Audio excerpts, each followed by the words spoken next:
Y hablemos brevemente esta mañana del origen de las especies, la deconstrucción de distinciones biológicas. Y como aprendimos ayer, porque la pregunta de origen de las especies finalmente es ¿de dónde venimos? ¿De dónde viene la vida biológica? ¿De dónde viene y eso es dentro del marco de dónde viene el universo? ¿De dónde venimos? Y ya que es un asunto del pasado de orígenes, no es observable de manera directa con la ciencia empírica. Así que tenemos un punto de partida, sea la palabra del hombre, lo que piensa el consenso, la mayoría de personas en un cierto campo de estudio, o la palabra de Dios, lo que dice el creador que estuvo allí. Y muchos dicen, pero cuando quieres entrar fuera de devocionales, la Biblia es para cuando quieres hablar de 5 maneras para ser un mejor esposo, 3 maneras para ser una esposa más paciente con el cavernícola que tienes a tu lado. Pero cuando tiene que ver con la ciencia, con cosas verdaderas, objetivas, la Biblia no puede servir para eso. Y eso se llama dualismo, que es el fundamento filosófico de los gnósticos. Y estamos cayendo en un sistema de gnosticismo nuevamente en los siglos XIX, XX y XXI, donde creemos que la Biblia solamente sirve para algo de sentimientos o algo místico, cuando la palabra de Dios tiene que ver con toda la creación, su plan de la creación, de la redención y revelarnos quién es Dios a través de Cristo. Entonces muchos dicen, mira, tú tienes que usar nuestros lentes cuando estamos hablando de este tópico y adoptar una postura humanista para hablar de esos tópicos, pero yo les quiero animar que en ningún tópico tenemos que hacer eso. Entonces, hablando de, por ejemplo, la vida biológica, la respuesta que va a tener uno es dependiendo en su punto de partida, sea las opiniones de ciertas personas o lo que dice Dios. Así que desde la perspectiva naturalista, desde la perspectiva mayormente ateísta, cuando hablan del origen de la vida, adoptan una postura materialista, naturalista. La postura de los griegos del tiempo de Jesús, que ha resurgido en los últimos siglos después de la Ilustración europea, la idea de que el universo es mecanista, es un sistema cerrado. Tú y yo, si ustedes imagínense ver un gran reloj, que abres el reloj y ves miles de pequeños engranajes, todos funcionando en una máquina. Ese es el universo según el naturalismo. Tú y yo somos pequeños engranajes, marionetas que se mueven por todo lo que pasa en un sistema cerrado. No elige hacer nada, solamente es un títere, por decir. Y entonces en cuanto a la vida, proponen una idea evolucionista. Ahora, mucho de lo que tú y yo sabemos de la teoría de la evolución hoy viene del origen de las especies de Charles Darwin, que hace 1 siglo y medio escribió este libro cuando él va pasando por las Islas Galápagos, fuera de Ecuador, y ve unos pinzones con picos. No es mala palabra aquí, ¿verdad? Oye, Sudamérica tengo que tener cuidado. Les voy a decir, casi me equivoco.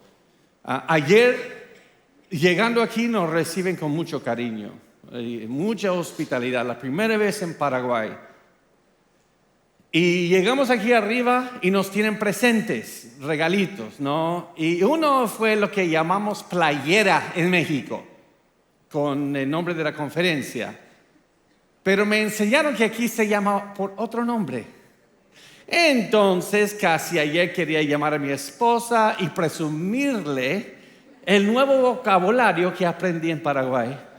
No, ayer nos recibieron bien y anoche al llegar nos entregaron una ramera a todos. Pero dije, me voy a equivocar y mi esposa no le va a parecer mucho Paraguay de repente. Y por eso dije, lo voy a seguir llamando playera, porque remera, lo llaman aquí, remera. Nunca había escuchado eso en mi vida, pero he escuchado algo en la Biblia que tiene una A en vez de una E, y creo que si me equivoco, mi esposa jamás me lo va a perdonar y no me va a permitir volver a Paraguay. Pero, entonces por eso el pico en México quiere decir esto, pico de un pájaro. Oye, gracias a Dios, no me quería equivocar. Él decía, mira, las diferencias entre estos pinzones, si tienen una ascendencia en común, que si todas las especies del mundo, plantas y animales, hay un tronco en común. En otras palabras, no hay un creador que hizo aves, que hizo bestias del campo, que hizo el ser humano, sino todos venimos de un accidente y somos parientes. Entonces, en su postura, finalmente tú y yo somos animales, simplemente animales. Entonces, hay que tener algo en cuenta primero, en el árbol evolutivo de la vida. No intentan realmente responder el origen de la vida, sino el origen de las especies. Déjales muestro esto, como decía Daniel Bennett, que ya falleció, creo, evolucionista y filósofo de la ciencia. Darwin ni siquiera pretende ofrecer una explicación del origen de las primeras especies o de la vida misma. Comienza en la mitad, suponiendo que existen muchas especies diferentes con muchos talentos diferentes. Y afirma que a partir de ese punto intermedio, el proceso que ha descrito inevitablemente afinará y diversificará los talentos de las especies ya existentes. Lo que él dice es que Darwin no empieza aquí con el origen de la vida, él trata de explicar el origen de estas distintas ramas de especies. Así que viendo los animales, cree que todos tienen antepasados en común. ¿Cuál fue su evidencia? Darwin ofreció vestigiales. ¿Han escuchado? Decimos mucho en castellano, vestigios. Vestigiales es la idea de que los animales, los humanos, tenemos como partes del cuerpo, sean órganos o formas óseas, que ya no tienen función, que son de nuestro pasado evolutivo. Y Darwin anotó una lista de 86 vestigiales. Y luego viene en 1871 su segundo libro. Y luego Robert Weidersheim, un poco después, escribió un libro en el cual dice que hay 180, una gran lista de huesos o de órganos que ya no tienen función de nuestro pasado evolutivo, de transición. Por ejemplo, la ballena, la idea de la ballena es que es un animal bipolar. Porque evolucionó desde el agua, salió a la tierra y vivió como un animal terrestre y era como una zarigüeya. En México llamamos eso tlacuache. Aquí me dijeron que es otro nombre.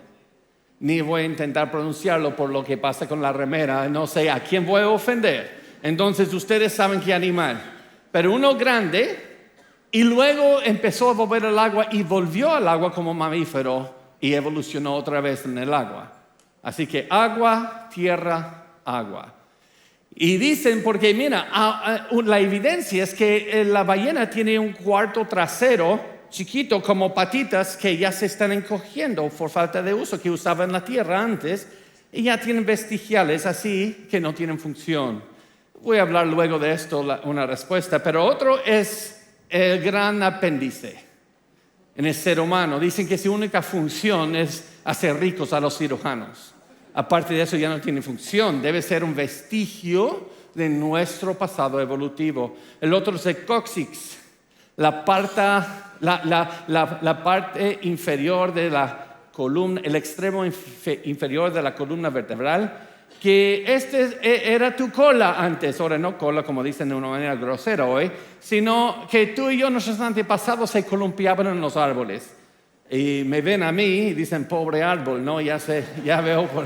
Antes de que tenemos una vida erguida, columpiábamos en los árboles, ya no estábamos columpiando en los árboles, por eso la cola se ha estado encogiendo y ahora solamente queda esa parte de la cola aquí atrás. Otra es las muelas de juicio. Nosotros tenemos dieta antes o una estructura del cráneo, de la mandíbula antes está evolucionando y es por eso que hay tanto problema con las muelas de juicio. Esas son algunas de las evidencias que ofrecieron en estas listas que veremos después. Pero otra evidencia se llama homología. Homología es la idea de patrones en las estructuras en común entre criaturas. Vamos a ver este patrón aquí. El humano empieza aquí con el brazo, un hueso, dos huesos, un conjunto de huesos y dígitos. Y nota el mismo patrón con el perro, 1, 2 conjunto dígitos, ave, 1, 2 conjunto dígitos, ballena. Ustedes están viendo un patrón en común. Entonces, si hay un patrón en común en las estructuras, entonces deben tener ¿qué? Un antepasado en común. Y un seguidor de Darwin se llama Haeckel. Haeckel ofrecía lo que se llama recapitulación embrionaria. La idea, y esos son dibujos de él, de la salamandra, el polluelo, el cerdito, cochinito y el ser humano. En muchas de las etapas embrionarias nos vemos igual. Y nuestras diferencias solo empiezan a desarrollar después casi al punto de nacer. Así que podemos ver que todos somos como pececitos en el vientre y luego las diferencias salen. Esas son evidencias que daban en las universidades, por muchos años.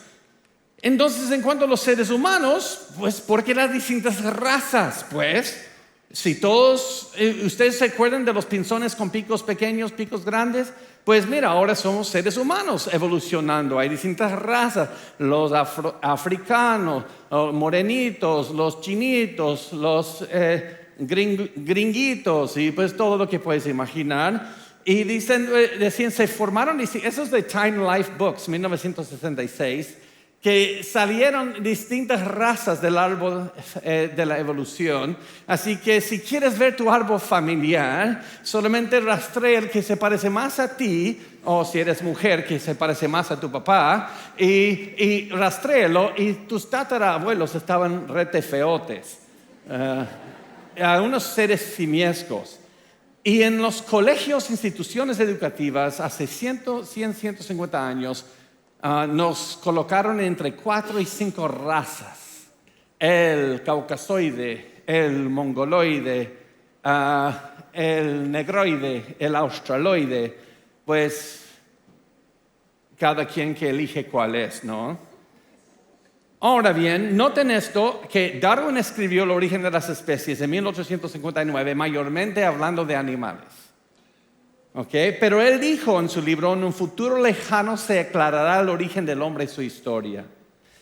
Y él cumplió con su propia profecía, por decir. En 1871 escribió El origen del hombre, en el cual se presta esta idea que ahora todos conocemos. Así que eso es lo que usaron para explicar las diferencias entre seres humanos. Venimos de distintas razas, como les mostré. Y como dice Stephen Jay Gould de Harvard, profesor de geología y de evolución biológica y también de la filosofía de la ciencia, él dijo, argumentos biológicos para el racismo pueden haber sido comunes antes de Darwin, 1859, pero crecieron en órdenes de magnitud a raíz de la aceptación de la teoría de la evolución. Fíjense en esto, si la vida se trata de la supervivencia del más apto, entonces los más aptos son los que dominan, entonces los grupos que oprimen, colonizan y opriman solamente es parte de la evolución. ¿Cuál es tu queja? Deben ser los más superiores, los europeos que colonizaron, y las tribus en África, en Latinoamérica, esos son los menos evolucionados, son los menores, los mediocres. Entonces usaron esos argumentos para justificar el racismo. Por ejemplo, en 1906 llevaron a Otabenga, un africano de una tribu en África, pigmeo, al zoológico de Bronx, Nueva York, y lo pusieron en una jaula con un chimpancé por 2 años. Para mostrarlo como el pariente del chimpancé. Cuando finalmente unos pastores afroamericanos protestaron, lo tuvieron que dejar ir. Pero en su tiempo allí, otras tribus habían violado a su esposa, matado a su esposa y a sus hijos en África, en el continente.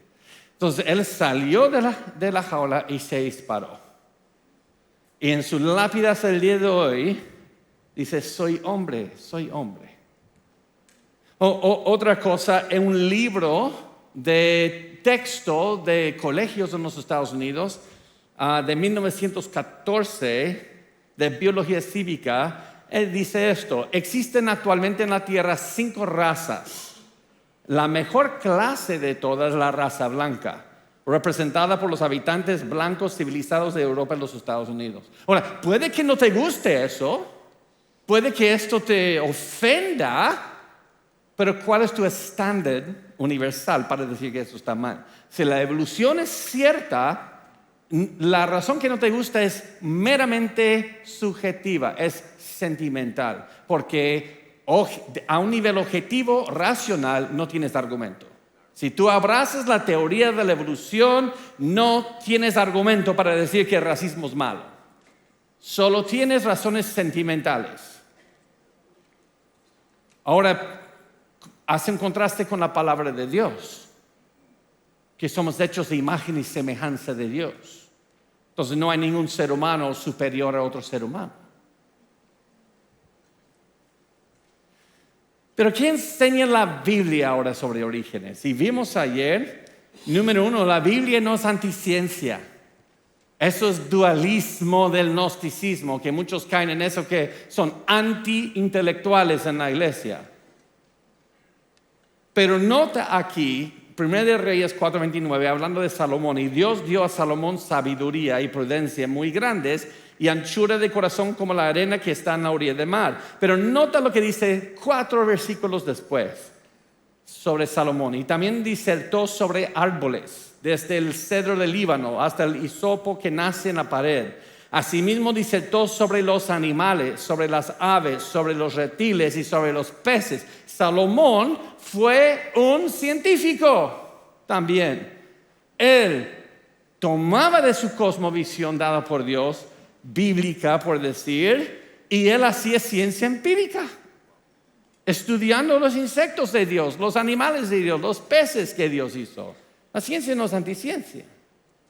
Y veamos la célula. Ahora, en el tiempo de Darwin no tenía microscopios como tenemos hoy. Por eso Darwin dijo: la forma más simple de vida orgánica no es, como se dice comúnmente, una célula, porque creen que la célula es lo más complejo que hay, sino un bulto microscópico de sustancia gelatinosa. En otras palabras, él creía que lo más complejo, la unidad más compleja de la vida, es una gelatina en la célula. Ahora tenemos microscopios atómicos, de hecho. Y ahora sabemos algo que Darwin no supo. Dentro de la célula hay otro universo de complejidad que él no sabía. De hecho, les voy a mostrar algo que Darwin nunca vio. Vamos a ver las vías metabólicas. Son las vías metabólicas de una sola célula. Y dime tú si esto nada más es un accidente al azar. Estas solamente son las vías metabólicas. Y esta infraestructura es más compleja que Asunción, las calles y toda la infraestructura de tu ciudad, en una sola célula. Y eso es un accidente de la nada. Pero esto ni es tan micro. Esto apenas es la superficie. Vamos a ir adentro de la célula y hay unos compartimentos que tienen ADN. La mitocondria, que tiene ADN que solamente viene de la línea materna. ¿Saben por qué? Es porque el espermatozoide, la flagellum, la colita que tiene que tener energía, ¿verdad? Entonces lleva la mitocondria del papá ahí para darle energía. Y cuando llega al óvulo, eso se queda fuera. Entonces la fábrica de energía de la célula tiene ADN solamente del lado materno. Es por eso que si tienes un hijo inquieto, no puedes echar la culpa a papá, es la mamá. No es cierto, eso es un mal argumento. Pero en el ADN nuclear, y tiene como entre 17.700 y algo pares de vacío, letras en ese ADN. Pero en el núcleo de la célula, la mitad viene de mamá y la mitad viene de papá. ¿Sabe cuántas letras tiene en su libro? 3,000 millones de letras. Eso es en una sola célula. Por eso dicen, tiene la nariz de tu papá y los ojos de tu mamá, porque la mitad viene de papá, la mitad viene de mamá. Y ese ADN en el núcleo es como un manual de instrucciones, que da instrucciones. Por ejemplo, un manual de instrucciones para hacer un automóvil codifica para lo que ves en una fábrica de automóviles. Es una información bastante precisa. Bastante precisa. ¿Pueden imaginar toda la información que tienes que codificar para que solo tienes piezas y luego sale un automóvil? Te rompe la cabeza. El ADN es múltiples veces más complejo que esto. De hecho, el ADN hace una pseudocopia de sí mismo que se llama ARN, que sale este ARN por un orificio en el núcleo, en la célula, y lleva esa copia de información. Y hay otra estructura, mecanismo, que se va a aferrar a ese hilo de información y va a saber dónde parar y leer. Y lo va a leer como si fuera un libro. Y lo está leyendo 3 letras a la vez. Y está leyendo, está diciendo, dándole información. Ok, agarra, obtenga, ok, pon en este lugar y vamos a formar finalmente lo que se llama proteínas. Y es bastante complejo, pero el hacer los ciertos aminoácidos para finalmente hacer una forma tridimensional que es proteína. Pero hacer la comparación con un automóvil no es justo, porque yo nunca en Asunción, manejando aquí ayer y hoy, vi que un carro se le abre la cajuela y de un parto en medio de carretera. Porque nuestra tecnología no es autorreplicable. Bueno, si fuera, sí bueno, ¿verdad? Vamos a todos juntar dinero, darle al pastor, él va a comprar un Lamborghini. Y luego todos le vamos a hacer una fila atrás de su carro esperando que dé un parto para que nosotros nos toque un Lamborghini. Sería bueno, ¿verdad? Pero nuestra tecnología no es así de avanzada. Pero el ADN sí, es autorreplicable. Entonces hay un hilo que se lee en esta dirección y un hilo que se lee en la dirección opuesta. Están conectados y envueltos en lo que se llaman cromosomas. Entonces, ¿cómo vas a hacer una copia de una célula? Es que tienes que desenvolver todo el ADN, tienes que separar los 2 hilos, tienes que poner ambos hilos por mecanismos. Uno lo tienes que poner al revés, porque se lee al revés. Tienes que copiar los 2 y luego tienes que volver a unir los 2 en cromosomas y luego separar. Es un trabajo demasiado complejo y mira, uno se está leyendo al revés, uno se está copiando. Y esto está pasando en millones de tus células en este momento. ¿Y sabes a qué velocidad está copiando la información? A más de 10,000 revoluciones por minuto. Eso es más rápido de lo que gira el motor de tu auto. Y no le estás dando ninguna instrucción, estás sentadote aquí haciendo nada. Y es por eso que cuando salen de aquí van a tener hambre. Han estado trabajando. Y les dije que se entiende. No, mira, él es mi amigo Nathan Díaz. No sé si está el sonido ya conectado. Mi amigo Nathan Díaz no es gringo. Es mexicano, pero su mamá es segunda generación de misioneros. Su papá mexicano, su mamá mexicana, pero es su mamá de padres gringos. Por eso todo el mundo allá cree que es gringo. Es un gran amigo mío por muchos años de ministerio. Ahora, noten, él habla un español no como de Paraguay, pero lo van a entender.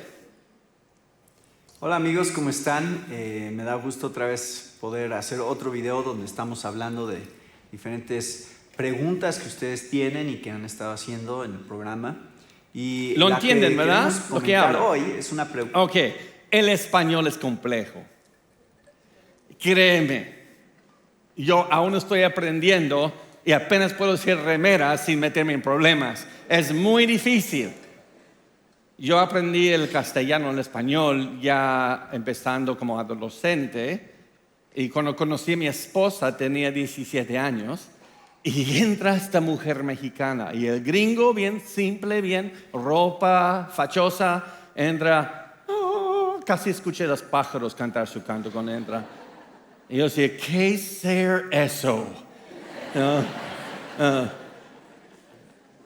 Pero aunque el español es complejo, es difícil aprender, aún estoy aprendiendo. No es tan complicado, porque si lo pones al revés pierde todo sentido. Mira, lo vamos a poner al revés. Hermano, se dice, Perdió todo el código de información, ¿verdad? Ya no tiene sentido. Porque en español hay algunas que se llaman palíndromas. Se puede decir, si lo dice y si lo lees al revés, dice lo mismo. Por ejemplo, a mamá a Roma le vive el amor a papá y a papá a Roma le vive el amor a mamá. Pero léelo al revés y dice lo mismo. Noten esto. Estos son 55 letras, lo más complejo que pude encontrar en español. Pero ¿qué si pudiese esto decir algo en una dirección, pero si lo lees al revés te da otras instrucciones? Sería mucho más complejo. ¿Por qué les digo todo eso? El lenguaje del ADN se lee en ambas direcciones, pero depende de la dirección que lo lees te va a dar otra información. Y no son 55 letras, son 3,000 billones de letras. Ahora queremos seguir diciendo que esto es un accidente, sin un creador. Y si desenvuelves el ADN de un núcleo, de una célula, es de más de 2 metros de largo. ¿Cómo vas a meter? Yo soy casi 2 metros. Y imagínate esa longitud. ¿Cómo lo vas a envolver a que entre en una célula microscópica en su núcleo? Que lleva más información que varios volúmenes de enciclopedias. Pues tienes que envolverlo como hilo dental. Y hay proteínas que hacen eso. Lo va a envolver como hilo dental y luego lo va a volver a envolver de una manera bastante simétrica hasta que terminas con cromosomas y tienes la copia, tienes el original de todo lo que acabamos de ver suceder, se van a separar. Mira, todo ese nivel de información autorreplicante, pero nos lleva a un otro problema. Si necesitas ADN para codificar, para hacer proteínas, pero necesitas proteínas para que funcione el ADN. ¿Cuál es primero, el gallina o el huevo? Tenían que evolucionar al mismo instante juntos, ya funcionando. Todo esto no tenía idea Darwin de eso. De hecho, la forma de doble hélice, la estructura del ADN, no se descubrió como sustancia de la herencia hasta 1953, casi 100 años después de Darwin. Él estaba tratando de responder una pregunta genética 100 años antes de descubrirla. Entonces, cuando yo veo en la Biblia los distintos animales, yo veo los días de la creación, cuando Dios hizo en el día 5 aves y animales, criaturas del mar, veo el sexto día bestias del campo y luego aparte de ellos veo que Dios hizo el ser humano. Ahora, nosotros vimos ayer, noten Génesis 1 en la Reina Valera 1960, que dice que Dios creó las plantas y animales según su naturaleza, su género o su especie. ¿Cuál fue? Ahora, esto va a tener mucho sentido en un momento. Lo que tenemos que entender es que la manera que nosotros clasificamos animales se llama taxonomía. La que usamos hoy es del siglo XVIII por un cristiano francés, Carlos Linnaeus. Y todos aprendieron esto en el colegio, ¿verdad? Ahora, ¿cómo es que Dios creó a cada especie de animal? O cada género de animal, y ni está la palabra naturaleza. Por eso no puedes tomar una traducción basada en el latín en el siglo XV, XVI, y luego tomar como usamos esos términos desde el siglo XVIII para ver en qué nivel creó Dios los animales. De hecho, entonces min en hebreo es la palabra, es una sola palabra, y en español dice naturaleza, género, especie. ¿Cómo creó Dios a cada animal? Pues los voy a llevar a la Biblia del Oso de 1569. No decía género ni decía especie, solo usaba la palabra naturaleza.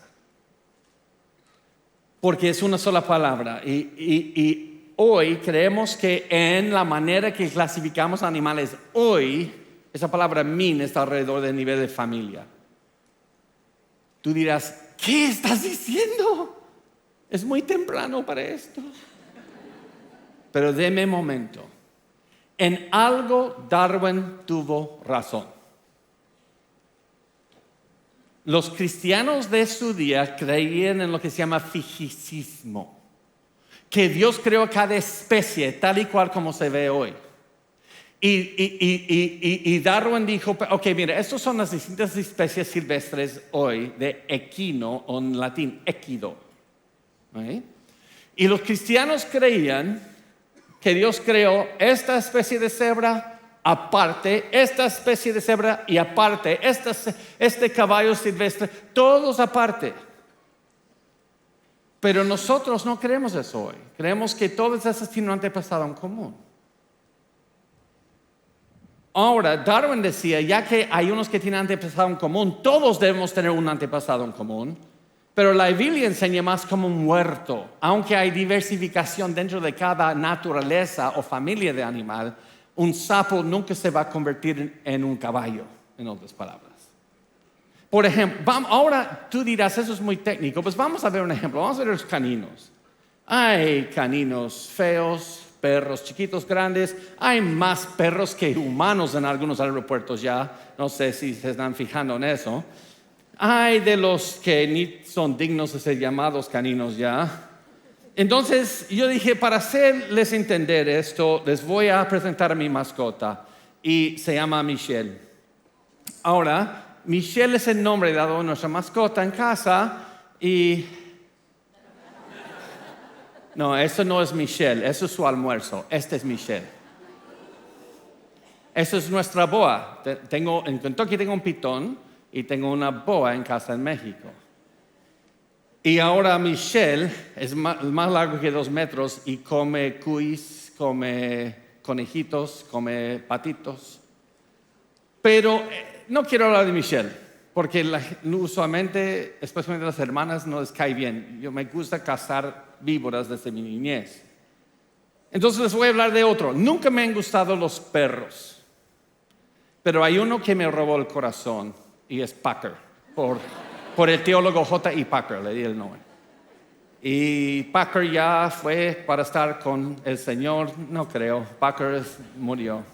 Le tropezó un carro este año y yo estaba de viaje y pobre Arturo me tuvo que consolar como si fuera un niño. Pero Packer creía que era un lobo. Nos iba a proteger a toda la casa, así de chiquito. Pero ¿saben por qué se creía el lobo? Porque con base en datos genéticos, morfológicos y comportamiento, es evidente que el perro doméstico viene del lobo. Entonces Packer aún se cree así.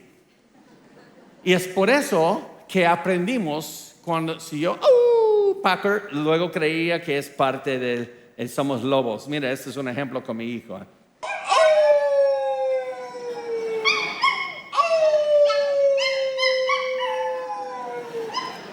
Entonces, Packer es de la misma familia creada que el lobo. Pero ¿cómo pasó esto? ¿Cómo llegó a degenerar tan feo? Pues tenemos un tipo perro, pero ¿por qué cambian los animales? Y pobre Packer ahí está.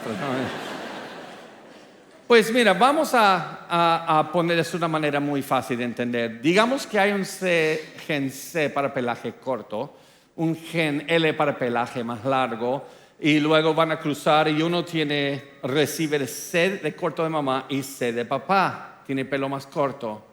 Esto, lo que tienen sus padres, se llama heterocigosidad, una variabilidad genética, y luego sus descendientes reciben distintas combinaciones.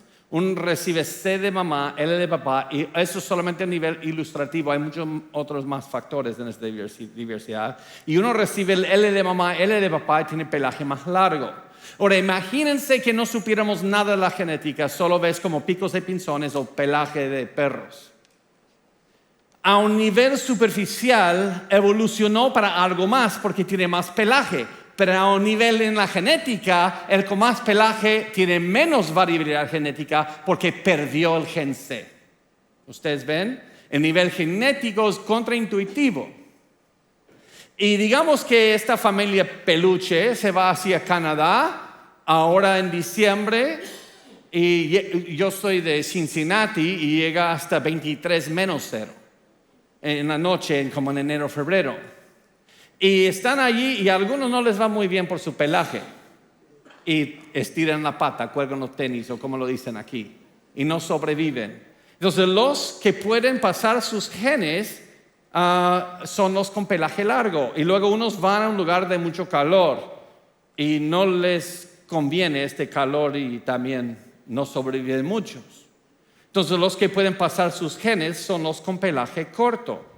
Y hay varios factores ambientales, etcétera, que distintas combinaciones en el mundo silvestre pudiesen sobrevivir. Y cuando lo hacemos con animales domesticados, se llama selección artificial. Y eso es lo que explica eso, pero esto es menos variabilidad genética que está produciendo. Y esto, cuando pasa en el mundo silvestre, se llama selección natural. Pero Darwin, no entendiendo la genética, dijo, este es el medio para la evolución macro de Darwin, de ir de algo poco a mucho. Pero en la selección natural no hay nuevas información que da nuevas funciones que son de beneficio. Solo tenemos nuevas combinaciones de información ya existente, o una pérdida de información, no una pérdida de genética, sino una pérdida de variabilidad. Y una conservación de información presente. No hay aumento de nueva información, es opuesto a la teoría. Imagínate como si fueran frijolitos. El coyote aún tiene muchos frijoles de variabilidad. El dingo de Australia tiene menos. El collie tiene la mitad. El bulldog tiene muy pocos. Packer le quedaba un frijolito. Y como dice nuestro fundador, el gato es de otro tipo. Entonces imagínense una gran población de animales que se van y se están aislando sus acervos genéticos porque al separarse geográficamente ya no tienen acceso a este acervo genético aquí para cruzar. Y distintas combinaciones van a sobrevivir por varios factores. Por eso tenemos las familias caninos, dinosaurios, etc. Y vas a ver mucha variabilidad entre cada familia que va a diversificar. Por ejemplo, hoy hay entre 36 y 37 especies de felinos silvestres. Y todos vienen de una familia en la creación de felinos. No toda la diversidad que vemos hoy estuvo en la creación, pero la información para ellos sí estuvo allí. Ahora, si esto es cierto, entonces, ¿qué pasó con estos vestigiales? Pues esta lista casi se ha desaparecido hoy, porque hemos aprendido función. Por ejemplo, el cuarto trasero de la ballena, no son unas patas que ya no son patitas sin función, las usa mucho para aparearse en la agua resbaladiza para aferrarse una ballena a otra ballena. El apéndice tiene gran función en el sistema inmunológico, especialmente en la niñez. Tú dices, sí, pero a mi tío le quitaron su apéndice y aún vive. Ok, todos, ¿pueden levantar las manos así, por favor? Vamos a ver las manos. Ok, ¿crees que tus manos han tenido función en tu vida? Ok, si te mocho la mano, ¿vas a sobrevivir? Sí. Así que el hecho de que algo puedes sobrevivir sin algo no quiere decir que no tiene función. ¿Y qué del cóccix? Sabemos que el cóccix no es una cola. De hecho, la doctora Elizabeth Mitchell dice los músculos de la pelvis se unen al cóccix para formar eslingas que sostienen todos los órganos pélvicos en su orientación geométrica adecuada. Cuando esos músculos se debilitan, los órganos pélvicos pueden herniarse hacia abajo causando molestias y una pérdida de control angustiosamente inconveniente. El cóccix, esencial para nuestra vida erguida, no es un remanente evolutivo inútil. Es donde se conectan todas las eslingas de los órganos de tu pelvis. Es un punto de conexión de eslingas. No es un remanente de algo inútil hoy. O que de las muelas de juicio. Ahora, esto sí es algo fascinante, pero esto no es evolución, esto se llama devolución. ¿Sabes por qué algunas personas tienen problemas con muelas de juicio? Debido a comida procesada. Ustedes saben que fuimos diseñados para masticar la comida. Y ustedes saben que la mandíbula crece en la niñez de acuerdo a su uso. Entonces nuestras mandíbulas son un poco más chicas porque no las usamos como debemos en la niñez. Entonces la mandíbula es un poco más chica porque la comida es procesada, fácil de masticar. Y no solamente eso, no estamos limando los dientes como debemos. Entonces los dientes son más anchos y la mandíbula más pequeña debido a comida procesada. Pero si vas con una tribu en África que no tiene alcance de comida procesada, no tienen ese problema. De hecho, aquí está Fuentes, es mucho de leer, pero mostrando la impactación, la diferencia entre tribus que no tienen alcance de comida procesada en nosotros. En otras palabras, eso no es evolución, es porque no estamos usando la mandíbula y los dientes de acuerdo a su diseño. Por eso algunas personas no hay cupo para esos dientes, esas muelas de juicio. ¿Y qué de esto? Entonces, ¿por qué hay patrones en común si Dios nos hizo separados uno del otro? Pues vamos a tomar esa lógica y llevarla a otro lugar. Estos 3 automóviles tienen sus focos enfrente, tienen sus puertas de lado, ahora, y tienen 4 ruedas. Una es hecha en Europa, Norteamérica y Asia. ¿Pero eso quiere decir que vienen de la misma fábrica? Ok, entonces vamos a ponerlos sobre el mundo, sobre el polo norte, mirando para abajo donde están. Eso quiere decir que Santa Claus hace unos millones de años tuvo una fábrica de carros y se evolucionaron porque tienen estructuras en común, o quiere decir que funciona. ¿Por qué van a poner los focos abajo? Vas a chocar con el carro enfrente. ¿Vas a poner las puertas abajo del carro? ¿Cómo vas a entrar? Entonces quiere decir que es un buen diseño. Les voy a dar otro ejemplo. En mi juventud, estudiando el español, me fascinaba el arte de Diego Rivera, de México, pero no me fascinaba mucho su cosmovisión, aunque yo no era creyente para entonces.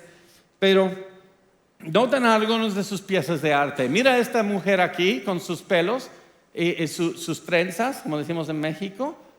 Ahora, ustedes ven colores, formas, patos en común, pero no quiere decir que lo que tienen en común quiere decir que hace millones de años hubo una pintura que se separó en 3, sino tienen un creador en común. Claro que va a haber estructuras entre nosotros los animales. Vivimos bajo 14.7 libras por pulgada cuadrada de presión atmosférica sobre nosotros. Respiramos el mismo aire en las extremidades para agarrar comida. Sí, es un buen diseño para algunos porque Dios va a cambiar su diseño. Tenemos un diseñador en común para vivir en el mismo planeta. ¿Y qué de recapitulación embrionaria? No todos somos iguales en las etapas embrionarias. No, esto fue un engaño de Ernst Haeckel, seguidor de Darwin, muy popular. De hecho, el embriólogo Dr. Michael Richardson, en su entrevista con el New York Times de Londres, dijo: este es uno de los peores casos de fraude científico. Es impactante descubrir que alguien que uno creía de ser un gran científico fue deliberadamente engañoso. Me hace enojar. Lo que hizo Haeckel fue tomar un embrión humano y copiarlo, simulando que la salamandra, el cerdo, todos los demás parecían iguales en la misma etapa de desarrollo, pero no es cierto. Estas son falsificaciones. Estas son falsificaciones que salieron en libros de texto aquí, en Brasil, los Estados Unidos, de Europa, y fueron falsificaciones. Este mismo embriólogo dijo: se los voy a demostrar, y él tomó imágenes en las primeras etapas embrionarias de estos distintos seres, y mira, es algo diferente, ¿verdad? Y de hecho, el decano de la Facultad de Ciencias del Mar en Valparaíso, Chile, Dr. Ricardo Bravo, que él es expositor con nosotros también, él dice que animales que tienen cosas en común se desarrollan en distintas etapas embrionarias. Uno, sus alitas salen en esta etapa, uno, sus alitas salen en otra etapa. Así que no vemos nada de evidencia que tienen antepasados en común. Pero, ok, hablamos de los animales. ¿Y qué de los seres humanos para terminar? ¿Dónde vienen las razas de los seres humanos? Pues vemos no razas. La Biblia nunca habla de distintas razas de seres humanos. Vemos distintos grupos étnicos o grupos de personas. Y sabemos que todos vienen de que Dios hizo al hombre primero, luego la mujer. Todos somos hijos de Adán y Eva. Y Pablo enseñó a los atenienses que, y de una sangre, Dios ha hecho todo el linaje de los hombres para que habiten sobre toda la faz de la tierra y les ha prefijado el orden de los tiempos y los límites de su habitación. Así que todos somos una sola raza y podemos ver desde Adán y Eva, sus hijos y hijas, varios tuvieron, dice la Biblia. Y luego llegamos a Noé, sus hijos, y hay cuello de botella porque todos los demás son cortados. Y luego de allí tenemos, después del diluvio, llegan a la torre de Babel y llegamos a ese escenario y Dios confunde sus lenguajes y empiezan todas las grandes migraciones alrededor de la tierra desde la torre de Babel. Por eso cuando los españoles y los europeos llegaron a las Américas, se encontraron con sus primos lejanos que cruzaron el estrecho de Bering. Y ya sabemos por la genética que sí cruzaron por ahí, porque los nativos aquí son asiáticos. Y llevaron esos distintos acervos aislados en la genética con ellos. De hecho, ahora sabemos eso en la genética. Por ejemplo, el proyecto Genoma Humano comprobó eso. En el año 2000, el Dr. Venter y los científicos de los Institutos Nacionales de Salud anunciaron recientemente que habían elaborado un borrador de la secuencia completa del genoma humano y los investigadores declararon por unanimidad que hay una sola raza, la raza humana. Pues no tenían que pasar 20 años de un estudio en la genética, la Biblia siempre lo enseñó eso. Y eso refutando las predicciones evolutivas en la antropología. Pero tú dirás, entonces, ¿por qué hay diferencias entre nosotros? ¿Por qué no todos nos vemos igual? Pues hay que corregir la pregunta primero. No quiero hablar de diferencias, sino de diferencias fenotípicas. Porque los humanos, a nivel en la genética, somos casi idénticos.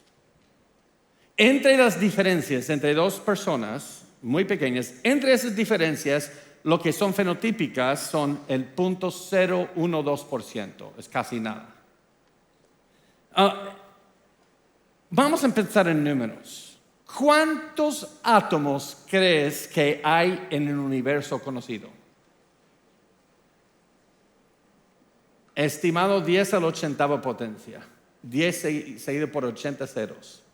¿Por qué les digo eso? Vamos a comparar esto con la variabilidad genética entre dos personas que se casan. ¿Cuántos hijos pueden tener sin contar gemelos? ¿Cuántos hijos pueden tener sin que tengan la misma combinación genética? ¿Creen que se acerque a este número? 2 personas pueden tener esta cantidad de niños sin que tengan la misma combinación genética. Esto, y por lo que parece algunos quieren alcanzar este número. Mi suegra tuvo 12 hijos. Mi esposa y yo tuvimos 6. Cuando llegamos a 6 le entregué el trofeo a mi suegra. Ya no quiero competir. Usted gana. ¿Ustedes ven toda la variabilidad genética que Dios puso? Adán y Eva en su núcleo, ADN nuclear, no creo que Dios los hizo igual. Porque Dios no dijo, multiplíquense a hacer clones.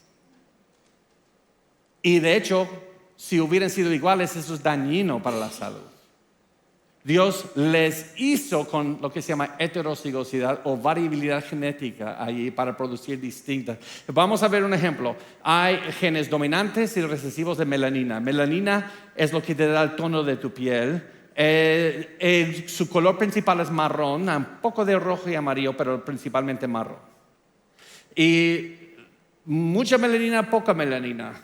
Entonces, dependiendo de la combinación en la variabilidad genética, vas a tener distinta tonalidad de piel del mismo color todos. Y esta melanina, puedes ver cómo sale de la superficie y alguien que tiene el pigmento oscuro se produce más melanina que alguien con pigmento claro. Y no puedes ver la diferencia. En Washington ponen a muchos niños desde clara a oscura y no son distintos colores de personas. Puedes ver que se va de clara a oscura del mismo color. Y esa melanina es como paraguas que te protege de rayos solares. Por eso en los Estados Unidos, en fútbol americano, ves que se pintan aquí o ponen aquí para que la luz no les entre en el ojo, pero ustedes saben que también protege de los daños de rayos gamma del sol. Entonces, ¿cuál tono de piel, no color, tenía la piel de Adán y Eva? Entonces, muchos preguntan. Pues, no como yo, porque todo el mundo se viera así, y eso parecía una película de ciencia ficción. Tampoco de Sub-Sahara África, que tienen todos los dominantes, porque todo el mundo se viera así. Aquí hay una falta de variabilidad genética. En otras palabras, si quieres ver cómo es Adán y Eva, el promedio de alguien de Centroamérica, he aquí Adán y Eva. Porque ellos tienen la variabilidad genética para producir todo lo que vemos en el mundo. Algo así. Ahora, en nuestro ministerio trabajamos con varios genetistas y uno fue esta página donde puedes decir, ok, quiero combinar a alguien de Centroamérica, Guatemala, por decir, con alguien de Japón. Y puedes ver más o menos la combinación genética que te va a dar. Nuestro genetista, él combinó a todos. Y dice, todas las distintas diferencias fenotípicas del mundo, si combinas en 2 personas, nos va a dar más o menos una Adán y Eva. Y les voy a mostrar lo que produjo esta computadora. Esta es la combinación de todas las características fenotípicas del mundo hoy. He aquí, dominicano, por decir. Adán y Eva pueden producir las distintas combinaciones que vemos hoy. Y a veces estas diferencias salen dentro de una sola familia. A veces entre mellizos. Mira esto, mira esos mellizos. Uno recibió los dominantes, uno los recesivos. Mira estas. Ahora, yo no me fijo en la niña allí, yo me fijo en el papá, pobrecito. Cuando la mamá estaba en la sala del hospital, espero en el Señor que esa niña no salió primero. Voy a ser papá. Y necesitas un pastor, un genetista rápido, por ese matrimonio está en problema. Van a creer que fueron a Paraguay por una playera, ¿no? Pero tienen el mismo papá y la misma mamá. Esa es la variabilidad, estas. Ahora, porque nosotros estamos con esta idea de que, mire, estos 3 niños se ven como medio latino, mexicanos, por decir. Y estos 3, estos son gringuillos, ¿verdad? Esos son gringuillos, pero realmente no es así porque son mis 6 hijos. Tienen el mismo mamá y papá cuando eran más chicos, porque si ves, yo estoy mejorando la raza, como decimos en México. Yo me cansé de quemarme bajo el sol, entonces decidí mejorar la raza y volver a entrar en el acervo genético con melanina para que mis nietos tengan oportunidad de visitar lugares de sol. Ahora son más grandes, pero puedes ver aún esas diferencias, mezclas genéticas. Mi niño Panchito, decimos Panchito el de medio, él parece que lo adopté, pero es mi hijo. Esa es la variabilidad genética. ¿Y qué de los ojos? En la forma del ojo hay capas de grasa, algunos tienen más grasa que otras. Yo en la genética, toda la grasa se me fue a mi abdomen, no quedó aquí. Y no hay colores de ojos. No hay colores de ojos. Todos tenemos el mismo color de ojos, desde melanina también. Solamente algunos tienen la capa tan delgada que la manera que refleja la luz aparenta un color. Así que es lo único delgado que tengo en mi cuerpo, es la capa del... Pero el punto que queremos dar a entender aquí al final es que Dios, en su sabiduría, dio variabilidad genética, pero eso no quiere decir que todos tenemos lo mismo. Es como decir, eso se llama la falacia de término medio no distribuido en la lógica. Arturo tiene orejas, todos pueden ver que Arturo tiene orejas, Un elefante tiene orejas, por ende Arturo es elefante. El hecho de que dos seres o dos cosas tienen una cosa en común no quieren decir que tienen todo en común. Es una falacia en la lógica. Pero concluimos con esto. Tú y yo somos familia. Y viene la Navidad. Si necesita mi dirección para mandarme un regalo, se los voy a dar abajo. Pero somos raza. Somos todos hijos de Adán y Eva. Y eso no lo celebro tanto.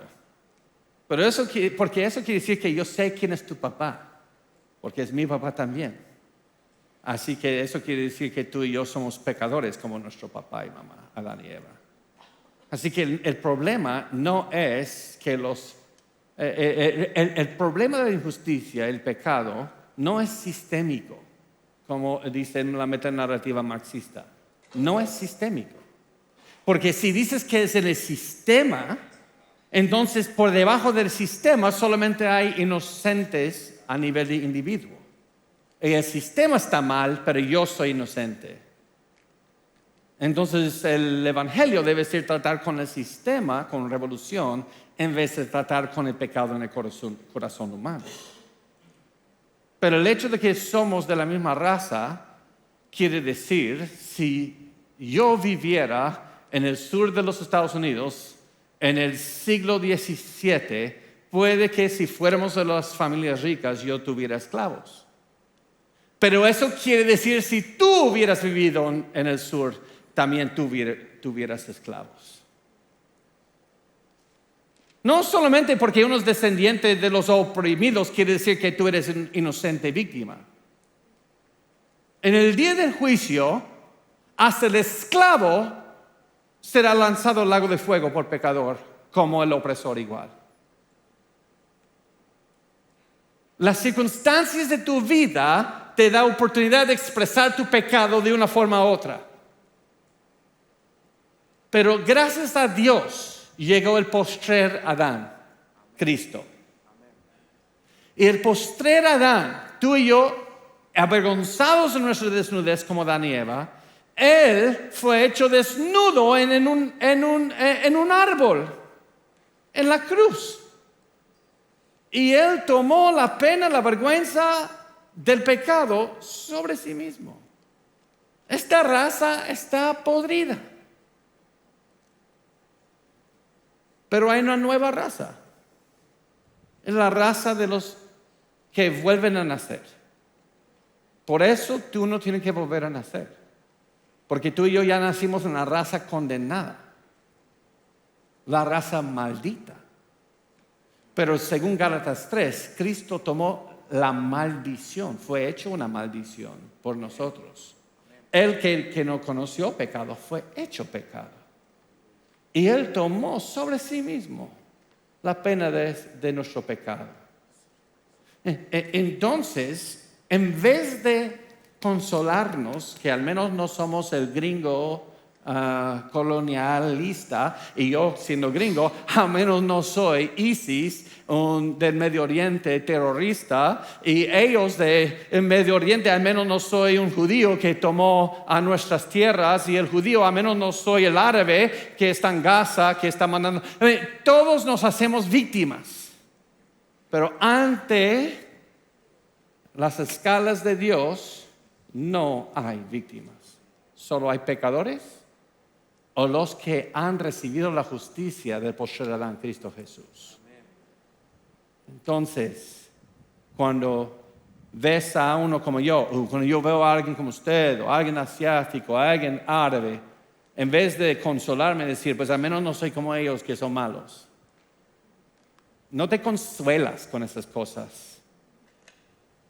Porque eso así era en el tiempo de Jesús. Al menos no soy un recaudador de impuestos, que es un traidor a Roma. Yo soy un fariseo, un conservador, fundamentalista. Y Jesús hablaba de un fariseo que entró al templo a orar, gracias Dios que no soy uno de estos opresores. Y el recaudador de impuestos, que es un traidor. Señor, ten piedad de mí. ¿Cuál de los dos salió justificado? El mundo hoy nos quiere dividir, ¿verdad? ¿Cómo trataron a la gente indígena, tus antepasados? O si tú eres de la gente indígena, ¿cómo me trataron a mí? ¿Y cómo los españoles nos trataron a mí? ¿Y cómo ellos trataron a mí? No te consuelas, porque no podrás decir eso en el juicio de gran trono blanco, sino por tu propio pecado. Entonces, por eso confía solo en Jesús, el que salva la raza humana, los que vuelven a nacer. Yo escribí, esto tiene los pesos mexicanos, deje quito eso. Escribí un poco sobre esto en Una sola raza, una sola sangre. Ese libro está disponible en la librería. La mentira, que vimos ayer, un gran libro para ver la relevancia. Estos libros 1, 2, 3 y 4, que tienen los pesos mexicanos, eso no vi. Que vieron ayer, este autor tiene su doctorado de Harvard y él habla de reemplazando a Darwin, y esta es una versión del libro para la iglesia. No tienes que tener un doctorado en la biología, la genética para entender este libro.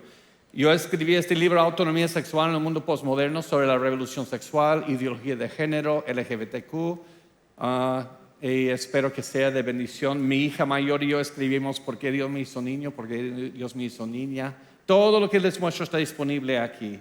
Y como en la crianza de los hijos piadosos en un mundo impío, un gran libro para ayudarte en este mundo en la crianza de los hijos. Y una cosa más que no está disponible, un libro que se estrena con Editorial Vida en junio 2025, pero ahora puedes recibir correos y cupones sobre el libro cuando sale este libro que estoy entregando en una semana. Por eso me ven como escondiéndome. Va a ser un poco grueso el libro, pero creo entendible. El Evangelio según Marx.